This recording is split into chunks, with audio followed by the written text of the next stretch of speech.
guys, hindi po kami sa tanim ni Mama. Medyo galing na po kami sa school at nakapagsaing. Kaya hindi dito kami sa garden ni Mama. Kami na po yung nag-garden sa garden ni Mama. Masakit yan, masakit yan. Yan na guys, tumubo na yung mga pechay.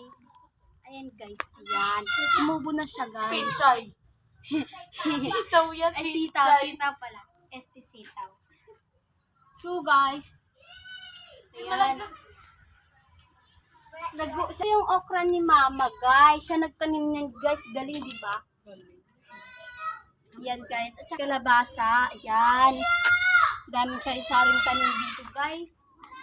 At saka yan naman po yung ate ko nagbubuna. Naghahawan. Siyempre, mabait tayo ngayon. Tsaka, Ayun. Uy.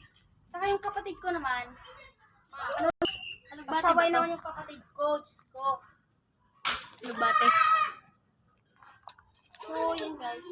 Dinidiligan ko yung mga ano ni Mama. Woo! So, yan. Diligan na natin guys. So, ito lang po yung inano namin kasi po, pag malaking ano, di po makakasya dyan guys. Walang hawakan na.